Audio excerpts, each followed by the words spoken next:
चलिए प्रीति जी, एक मिनट हाथ नीचे कीजिए।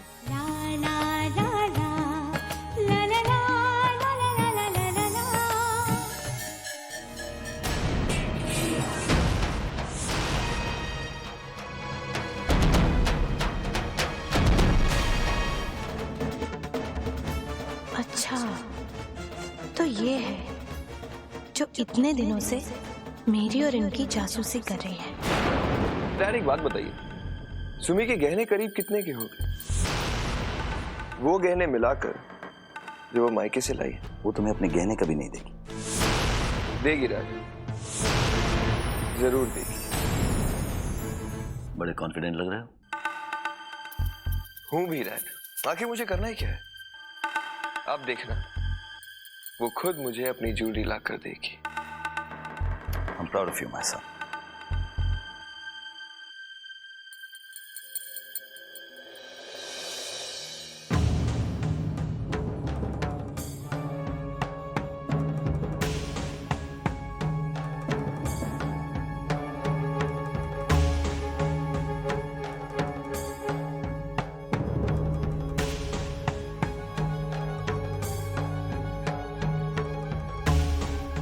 कैसे फील करो बेटा? क्या बात है?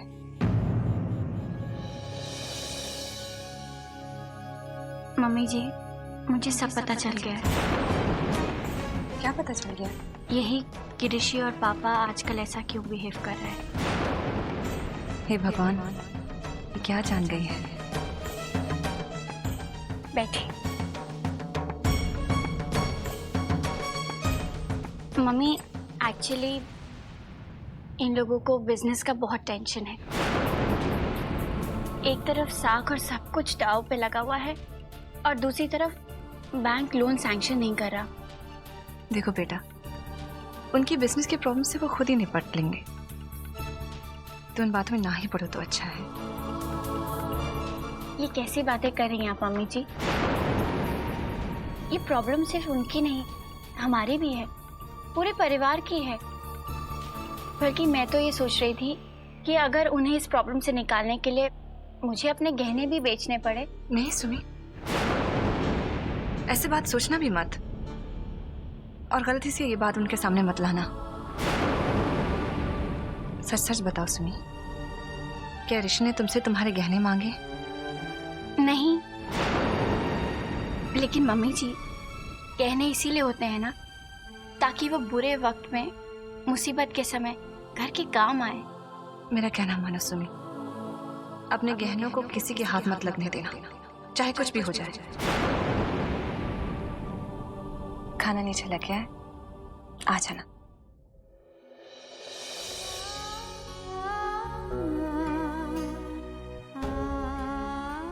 घर पर इतना बड़ा संकट आया हुआ है, मम्मी जी ऐसा क्यों कह रही हैं?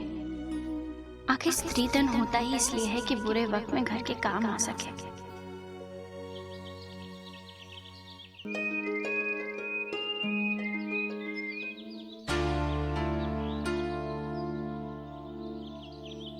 भाभी, अरे ये तो और गंदा हो गया ना। भाभी अब क्या करें? भैया तो यही कपड़ा मुंडन में पहन के जाने वाले थे। हाँ, कोई बात नहीं, एक काम करती हूँ, मैं इसे फिर से धो देती हूँ और इस बार ब्लीच से, देखना एकदम साफ हो जाएगा। पर भाभी घर में ब्लीच नहीं है। कोई बात नहीं, मैं जाकर बाजार से ले आती हूँ, देखना ये शर्ट एकदम नहीं लगने लगेगी। पक्का? हाँ बिल्कुल। मैं तो यूं ही टेंशन ले रही थी।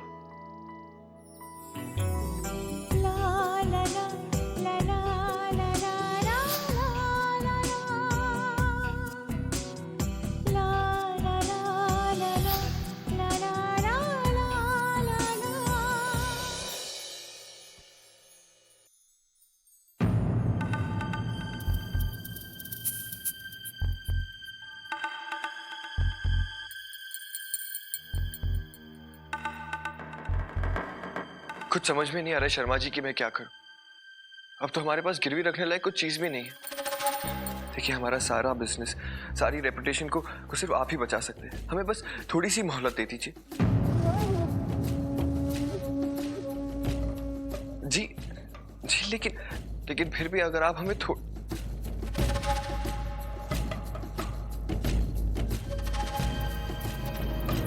चलिए खाना खा लीजिए। अभी भूख नहीं है सुमी, तुम खा लो, मुझे अभी ऑफिस के लिए निकलना होगा। एक आखिरी कोशिश करके देखता हूँ, उम्मीद तो नहीं है लेकिन शायद कोई मिरेकल हो जाए, शायद कहीं से पैसों का अरेंजमेंट हो जाए।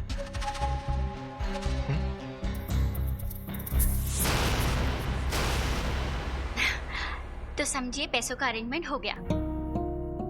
सुमी, ये मजाक का वक्त नहीं है। हाँ बाबा, जानती हूँ मजाक करने का वक्त नहीं है, खाना खाने का वक्त है।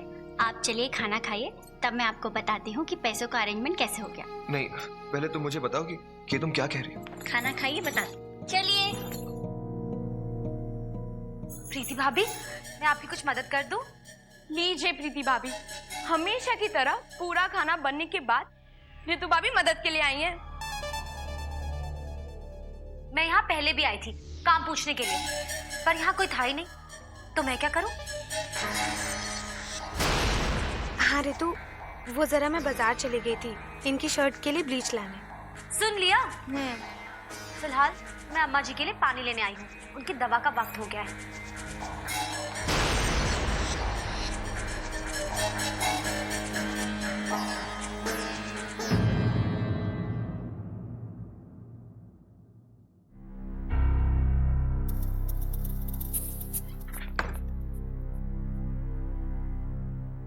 ये देखिए, इससे आपका पूरा तो नहीं लेकिन थोड़ा बहुत काम तो बन ही जाएगा ना। हाँ सुमी, लेकिन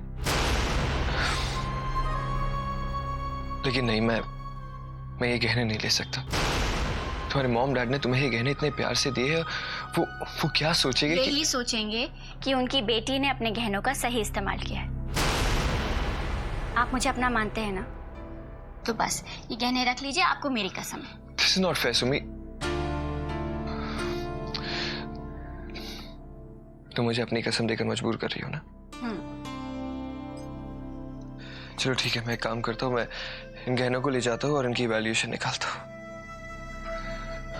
ओह सुमी, अगर तुम नहीं होती तो पता नहीं मेरा क्या होता। Thank you so much. मैंने कहा था ना डैड कि सुमी खुद मुझे अपने गहने देगी।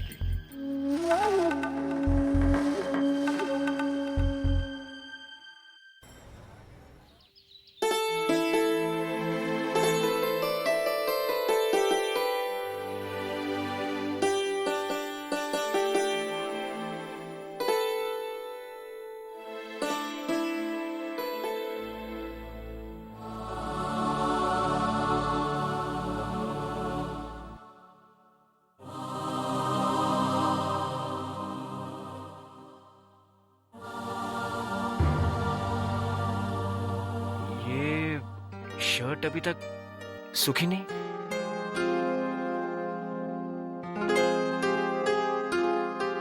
क्या हुआ?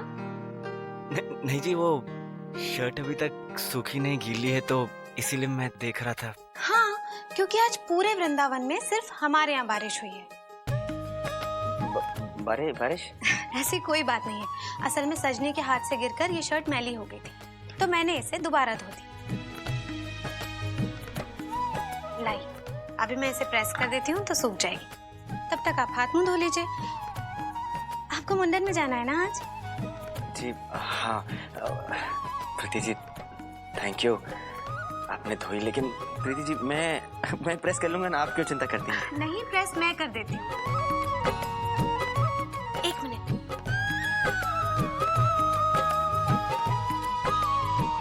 ये लीजिए। ये किस लिए प्रीति जी? ये इसलिए क्योंकि मुंडन में खाली हाथ नहीं जाते। थैंक यू जी। मैं इसे अभी प्रेस करके देती हूँ। जी।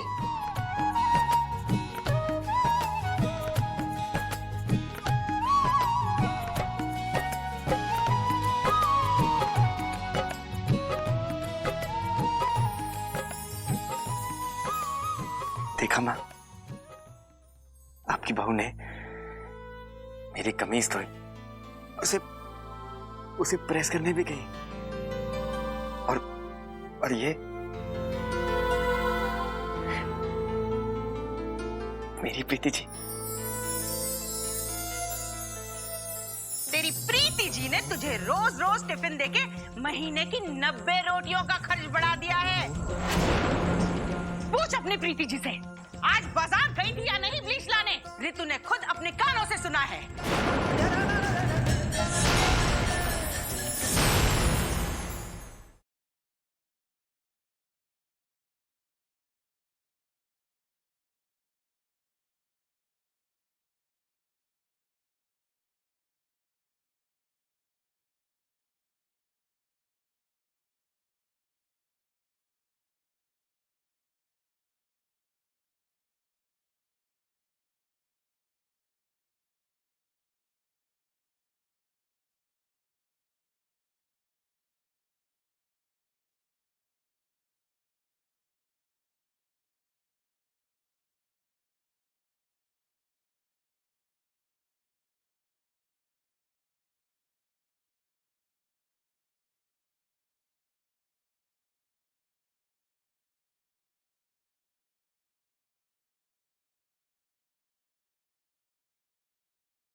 आप ऐसे टाई पहनते हैं?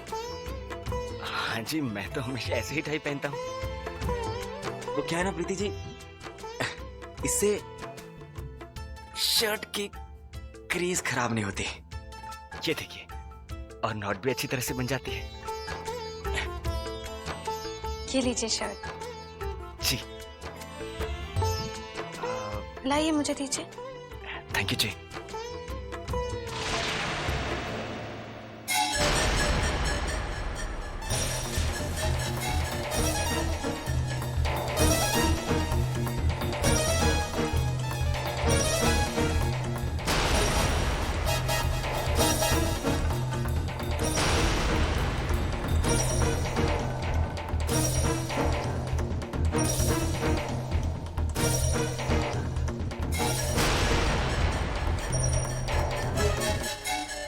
सूर्य कमल, अरे ओ मिट्टी के माधो, जो तुझे अपनी प्रीति जी और उसकी धोई कमीज से फुर्सत मिल जाए तो जरा यहाँ आने की कृपा करेगा।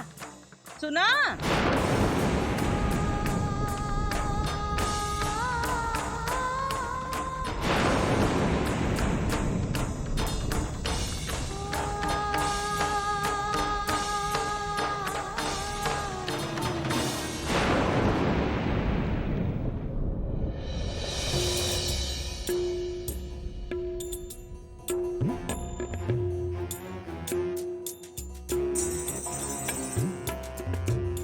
आजकल तेरे कपड़े बड़े चमक रहे हैं सूर्य कमल।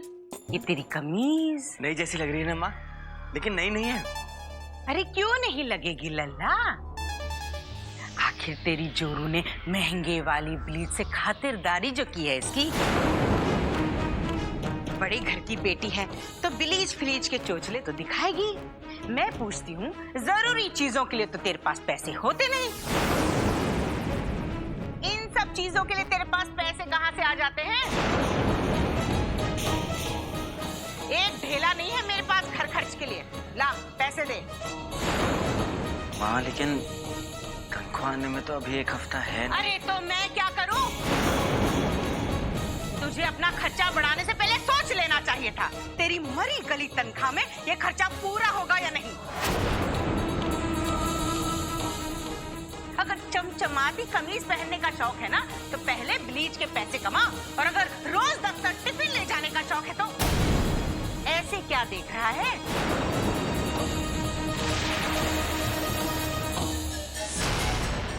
जो रोज 3-3 रोटियां जा रही है तेरी टिफिन में, वो क्या मुफ्त में आती है? तेरी प्रीति जी ने तुझे रोज रोज टिफिन देके महीने की 90 रोटियों का खर्च बढ़ा दिया है, पता है तुझे?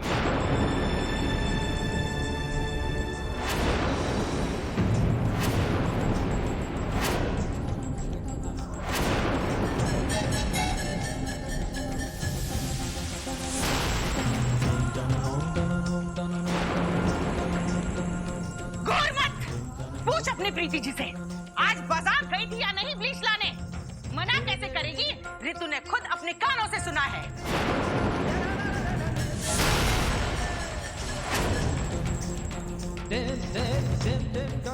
एक तो मैं पहले से ही परेशान हूँ कि 90 और रोटियों के लिए 3 किलो आटा कहाँ से लाऊं? और ऊपर से ये ब्लीच के नए चोचले पड़ गया पूरा।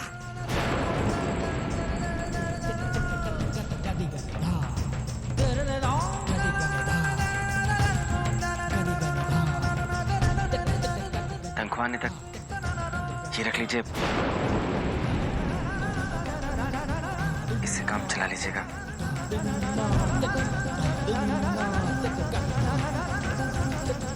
ले रही तू ही रख। आटे दाल का खर्च तो पता नहीं, चले हैं 350 रुपये में हफ्ते भर का खर्च चलवाने।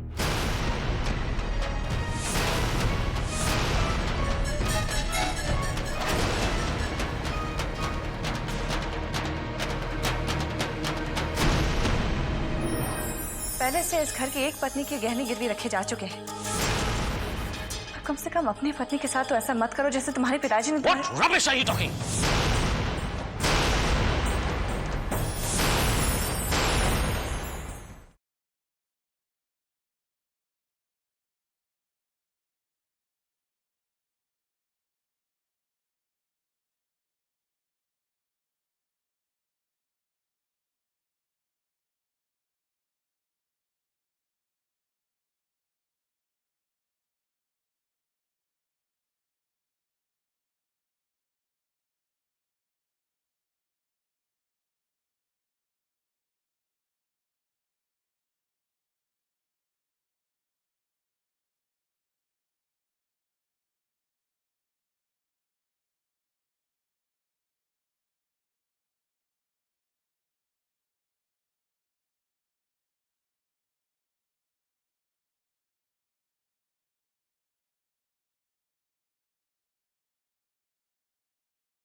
आपके टिफिन ले जाने से इस घर का बजट हिल गया। कल से मेरे लिए टिफिन मत बनाइएगा प्रीति जी। मेरा मतलब है मैं बाहर से ही मैनेज कर लूंगा जी, जैसे पहले करता था। लेकिन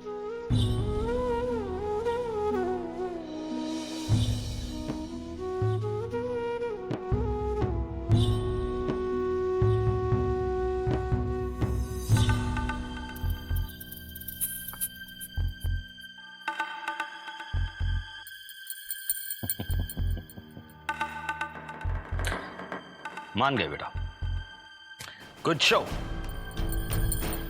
I am so proud of you. क्या टैक्ट और क्या कॉन्फिडेंस। तुमने कहा था सुमी खुद अपने गहने तुम्हें दे देगी और उसने दे दिए। कंग्रेचुलेशंस। Absolutely dad. चीयर्स।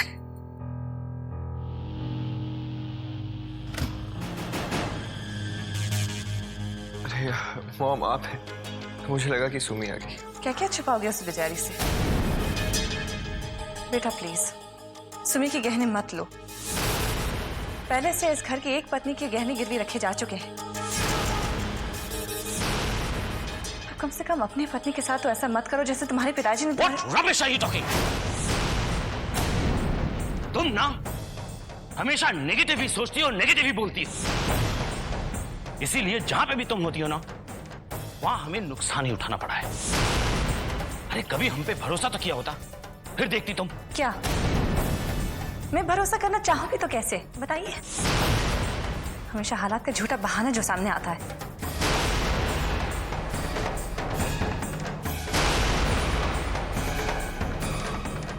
अब मॉम, हालात हमारे हाथ में थोड़ी ही होते, लेकिन फिर भी अगर आप चाहती है कि सुमी अपनी ज्वेलरी ना दे तो सुमी तुम अपनी ज्वेलरी हमें मत दो।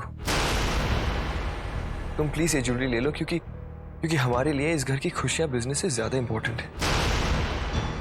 अरे मम्मी जी, मैंने अपनी खुशी से सारी ज्वेलरी ऋषि को दी है, और इस वक्त हमारे लिए भी इन सब से ज्यादा जरूरी घर की खुशियां हैं। ऐसे समय में भी अगर मैं गहनों का मोह करूंगी तो मुझ पे धिक्कार है।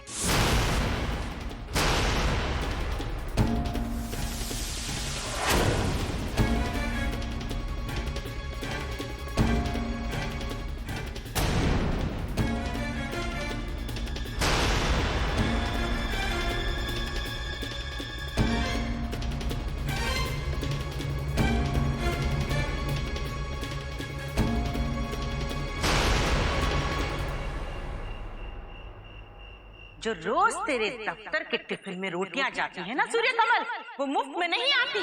ये तेरी प्रीति जी ने रोज रोज तुझे टिफिन देके 90 रोटियों को खर्चा बढ़ा दिया है। कल से मेरे लिए टिफिन मत बनाइएगा प्रीति जी। मेरा मतलब है मैं बाहर से ही मैनेज कर लूंगा जी, जैसे पहले करता था। जिसकी कमाई से ये घर चल रहा है, उसी के साथ ऐसा व्यवहार। 3 रोटियों के लिए अम्मा जी और रितु, कोई इतना निर्मम कैसे हो सकता है? और ये कान्हा जी, कोई इतना सहनशील भी कैसे हो सकता है? और सबसे बड़ी बात तो ये कि आप ऐसा कैसे होने दे रहे हैं? हाँ। लेकिन मैं इंसान हूं, भगवान नहीं। मैं ऐसा नहीं होने दूंगी।